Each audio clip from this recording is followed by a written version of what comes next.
is Kramer.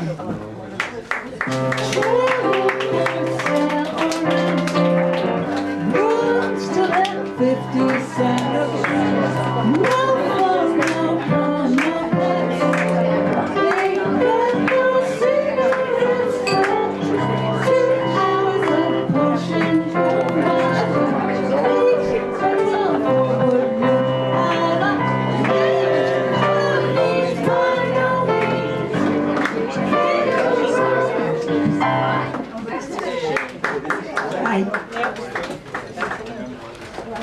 In the 1960s, I was a teenager living in the suburbs of New York and chafing to get away from everything that the white picket fence lifestyle represented.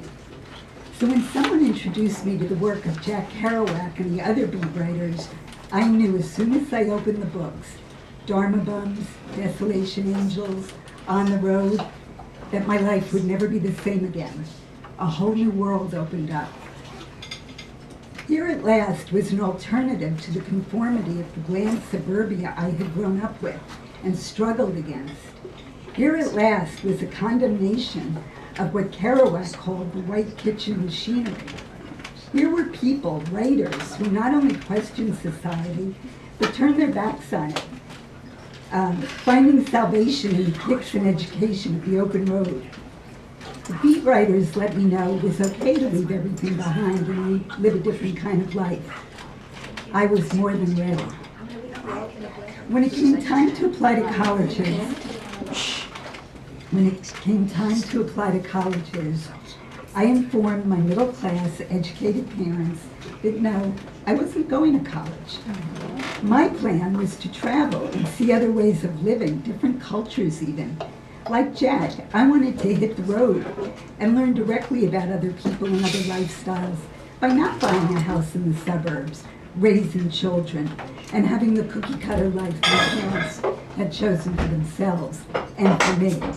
I would travel and have adventures and write about them as Kerouac had done. This announcement was not met with joy. The shouting and crying and cajoling went on for weeks until I was coerced into applying to schools.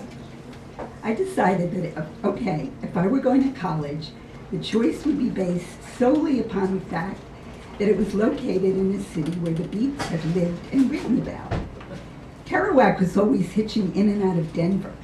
His pal Neil Cassidy grew up there, getting his education from the pool halls and auto repair shops at Denver's seedier side. Allen Ginsberg had even written a poem called The Denver Doldrum Days. My parents thought I'd finally come to my senses by choosing a school, but I had another agenda. From the first week I arrived at the University of Denver, I started cutting classes and got on the road. I became obsessed with hitchhiking, needing that thrill, that rush, that freedom. While other freshmen were attending Introduction to Philosophy in Psych 1, I'd spend the day hitching to Cheyenne or Boulder or Taos, and immediately back again for no other reason than to see if I could do it. The thrill of standing by the side of the road in the clear western air, thumb extended, waiting for a car to pick me up was exhilarating. I loved throwing myself to fate, never knowing what adventure I would encounter. My constricted suburban past was far behind me, and I knew that whatever road I eventually chose in life, it wouldn't be one that included a color-coordinated kitchen. I was free. Kerouac had saved me. When the school year was over, I hitched to California for the Monterey Pop Festival and then to Haight-Ashbury. For the next 2 years, I hitchhiked and traveled, exploring other places and hearing people's stories. The 60s were all about seeking and finding freedom in one form or another, breaking the barriers we had been raised with and rewriting our own scripts. I felt I had come a long way. As the 60s came to an end, it was time to live in one place. I knew it wouldn't be difficult because I was settling in the one place on the planet that symbolized freedom for me, Greenwich Village. I went back to college in New York, studied film, and found that I could do with documentaries what I had once wanted to do with writing, explore and communicate about other cultures and off-the-grid lifestyles. I made documentaries about snake handlers in Appalachia, voodoo ceremonies in Haiti, Hasidic rituals in Brooklyn. But the irony lies in the documentary I'm working on now, one that celebrates a culture closer to home. It's about today's young millennials who are dissatisfied with the life they've been handed. They're consciously following in the footsteps of Ginsberg and Kerouac and Bob Dylan by writing subversive poetry and political folk songs that question authority, both in their own lives and in politics. The film cuts back and forth between the past and present, with scenes of the early coffee houses of McDougal Street, where many of the beat poets performed, and mixed with scenes of today's young rebels who perform their poetry and folk songs in new venues of their own.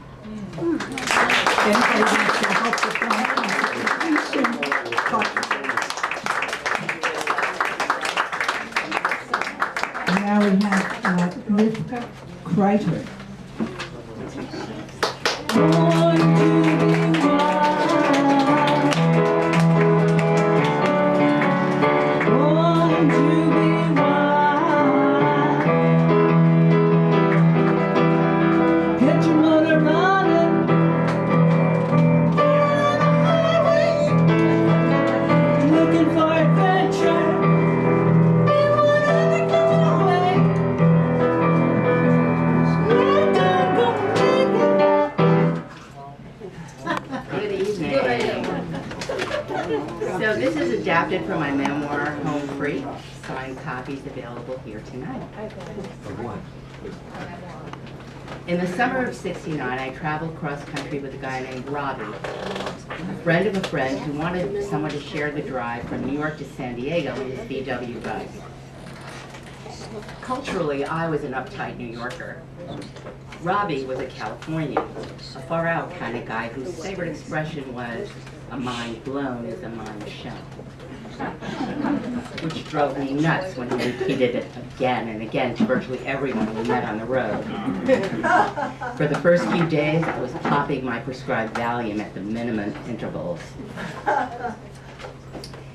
It seemed our whole generation was on the road that summer. We recognized each other easily. The men had long hair, beards, afros. The women wore long skirts or dirty bell-bottom jeans. Everyone wore bright colors and loose, flowing fabrics or fringed leather. When we passed each other on the road, we flashed the peace sign. There was no problem distinguishing us from them, the crew-cut older generation that was trying to kill us with their unjust war. In cities, we slept in crash pads and ate at soup kitchens run by the diggers, namesakes of the 19th century English anti-capitalists. They gave away food and clothing wherever they could. Rock music was everywhere, and as we traveled, Robbie and I heard reports of astonishing happenings at Woodstock. Thousands of us in the open air, smoking pot, sharing LSD, and making love in the mud and sunshine to the soaring sounds of free music. We knew it was a milestone. We were on the brink of the age of Aquarius, and we would change the world, no question.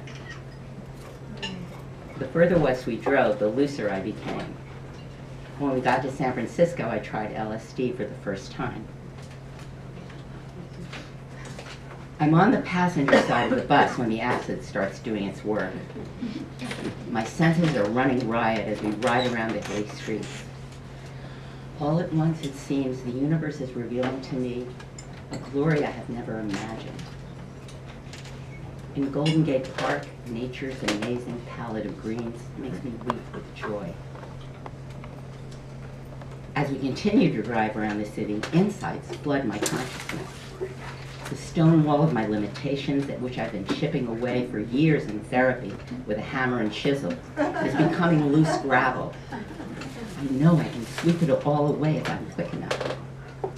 Incredibly excited by this possibility, I start talking fast, trying to tell Robbie everything I've seen. He pulls over and sits quietly, listening to my stream of consciousness. "A mind blown is a mind shown," he says softly. I look over at him and see that he is absolutely beautiful. A liquid love fills me entirely. Simultaneously, I'm aware that if one could really see any other person with perfect clarity as I am now, they too would be absolutely beautiful. I fell in love with Robbie that day and moved to San Diego to live with him. And the beat went on.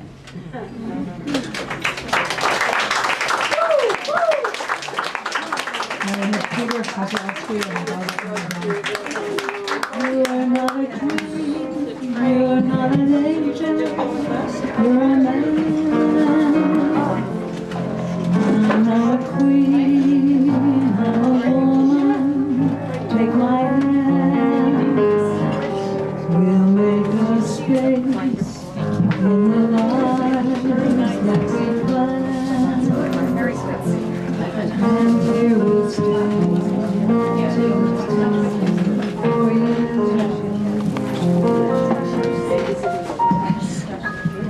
Buffy St. Marie wrote that song. It was on her second album in 1965, and we would like to do the title song from her first album the previous year, called It's My Way.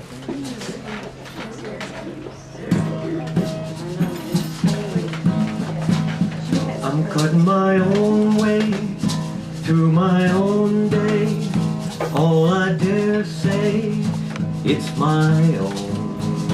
Got my own seeds through my own weeds. I got my own harvest that I've sown. I can tell you things I've done. I can show you songs I've sung. But there's one thing I can't give. I and I alone can live. The years I've known and the life I've grown, got a way I'm going, and it's my way. I've got my own stakes in my own game. I've got my own name, and it's my way. I've got my own wrong, I've got my own right, I've got my own fight, and it's my way. I've got my own peace, I've got my own wrath, I've got my own path, only I can go. I've got my own sword in my own hand, I've got my own plan, only I can go. Don't be crying, don't be sighing. Your day will come, your day alone.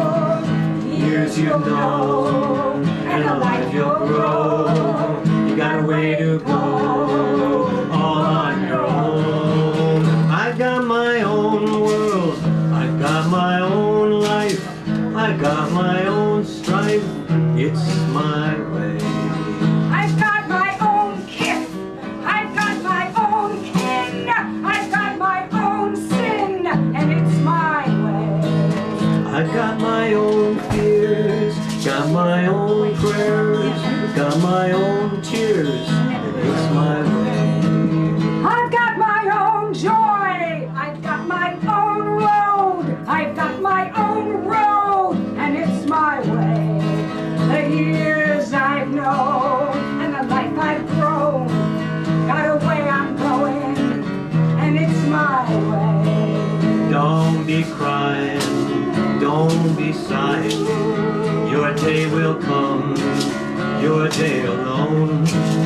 Put down the story of what I've known. You're bound for glory of your own.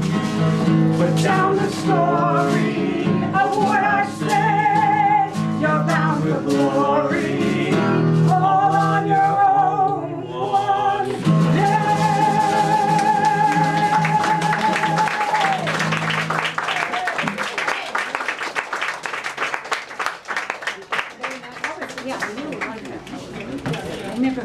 And now we have Mindy Matijasevic. Mindy Matijasevic, and I hope I got that right.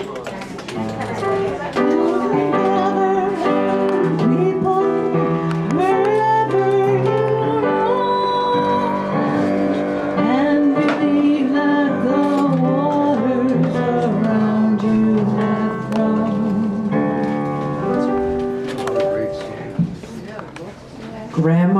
The times they are a-changing. At a very early age, I learned that my value was deep inside my vagina somewhere. If you do anything wrong, your life won't be worth a red nickel. You might as well throw yourself down the river, especially you. You have no father who can put a man in a job, and your mother's a sick girl. I'm only the grandmother. I don't have to raise you. I could put you in a foster home, and you'd never see your mother again. Around noon each day, a siren sounded. I didn't know if it was worldwide or just in my neighborhood. To me, it mainly meant lunchtime. One day when my teenage Aunt Cheryl was in charge of me, it took on a new meaning. Just us in the apartment, she was enjoying making me eat things I didn't like and threatening to make me be alone in a dark room. Then the siren happened. She grabbed me and insisted we get under the bed because the Russians were coming. Coming from where? It had to be the fire escape window. I didn't know what Russians were, and to my 4-year-old self, it sounded like ushers. I pictured women in white uniforms shining flashlights like I may have seen at a theater. My kindergarten teacher smiled when she saw us, just like my mother. She taught us songs and how to make things, just like my mother. We had shelter drills at school. In case rocks would be thrown at our windows, we practiced getting under the desks. The ushers? Do ushers throw rocks? My first grade teacher was like Grandma. She yelled and insulted us. Then she told Grandma I was too shy, never raised my hand, even when I knew the answer.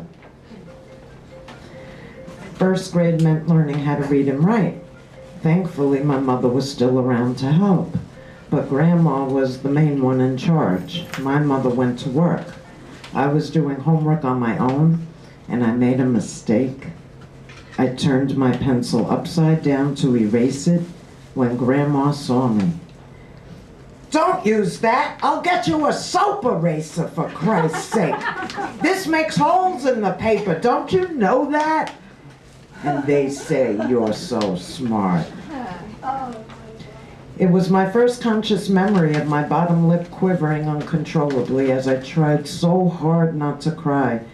But my chest hurt so much when she said that. One evening, Cheryl grabbed my Dick, Jane, and Sally reader and started shouting, "Ooh, Mindy's reading about Dick and balls." I was embarrassed because Grandpa was home, and she added an S to ball and made my book sound dirty. By second grade, my mother wasn't doing well again. One night the cops came to take my mother away. When she didn't immediately obey, they threatened to get a straitjacket. She told them she wanted to say goodbye to her daughter. I couldn't bear those goodbyes. At school, they'd show us live news programs when astronauts went up into space. Others seemed so excited. I felt so uninterested and lonely. They were aiming for the moon and didn't care about a little girl on University Avenue in the Bronx. Within months, Grandma couldn't be okay either. Her 2 oldest daughters came from Queens and took her to the hospital. I begged my grandfather to let me stay home and not be sent to an aunt in Queens. We tried it, but with Cheryl as the only helper, it didn't work. I was 7. Grandpa was at work all day. Cheryl was Cheryl. I finished second grade in Queens, where I was tolerated. My cousins were never to know what went on in my house. Afraid of being put in foster care, I held everything in.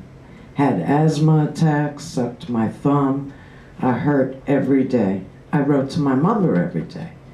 Once my aunt screamed at me for costing postage. Couldn't understand what I had to say to my mother every day.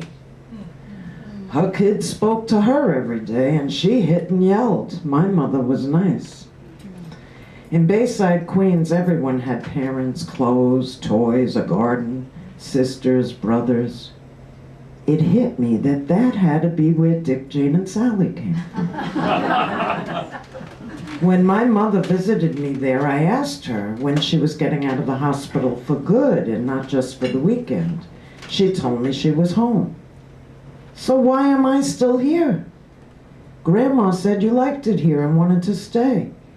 What? No! Grandma didn't ask me. I never said that.